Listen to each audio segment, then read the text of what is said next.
7-5 now. Now what, Tom? You there? Well, I know where you're going to go. I reside in Cincinnati. This is trouble for this entire organization. From, I say, the top down. I'm going to begin with the head coach. 0-5 now in the playoffs. Marvin Lewis is responsible for the way the team plays. But when it comes to the quarterback, and regardless of what's said publicly, even the city had the feeling going into the game. It was hard to sell out the game because you had this feeling that ultimately they wouldn't get over the hump, that they would somehow manage not to win the football game. During the first half of that game, no turnovers. Andy's playing a clean football game, which is really what I worry about it most is the first couple of quarters. He comes out and those turnovers and the falling on the ball and the ball going forward and not delivering when you have some people open, and I will include drops by receivers, Bernard with the fumble inside the red zone, the defense not playing up to standards. It's hard to play when you watch your leader, when you watch the quarterback of the team play the way Andy played, and you begin to expect it. A term was used in our room, the life being sucked out of the football team, and that's the way it felt. It felt like the life was being sucked out of the football team as the game went through that second half. And now the disappointment is going to be, what do you look forward to if you're a Cincinnati Bengal, or you're a Bengal fan right now? What are you looking forward to? That's fair. All that is totally fair, and that will be the narrative because of how sloppy Andy Dalton played.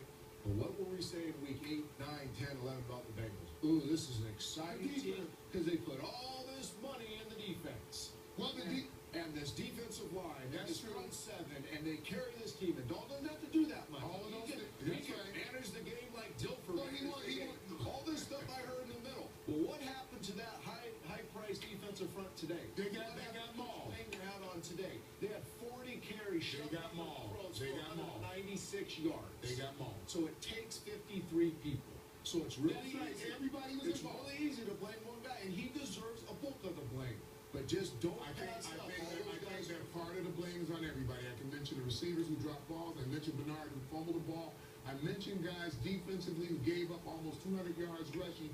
But the thing is that the quarterback, this has been a consistent theme over the course of 3 years now. And people are going to start to wonder. And it's not going to be just people. It's going to be the coaching staff. It's going to be upper management. Do we have the right quarterbacking our football team? That's going to be what's going to go on, honestly, within the confines of that building. But there's no, the commercial, the money tree, right? Where you hug the money tree, the ticket tree. Ticket stub tree. There ain't no Hall of Fame tree where you just go get them. I know. Aaron Rodgers and Drew Brees. So you have to, as an organization, find your guy. And he's not a Hall of Fame guy. He's not a franchise guy. But he's somebody you better build around because you're not going to go to the Hall of Fame quarterback tree and just pluck one off and then go to the Super Bowl. So it's not an excuse to not play your best football. But like I'm not saying it is. I know you're not. But I've been on a team where the quarterback didn't play well, and we were great. The defense, not me. My defense was great. They were, and we couldn't get there. And I'll live with that for life. Yeah. For life. Here's what I would say in this game. I think Cincinnati assumed, and in Film Scout, maybe rightly so, that they would win the four-man front battle. We don't have to do a lot on defense. We're going to be a little bit better than San Diego, though they respected them. Remember, they just beat them last month.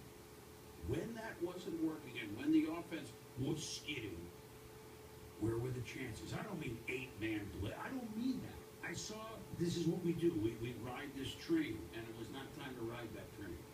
That's kind of what I saw. That's just a one-game thing.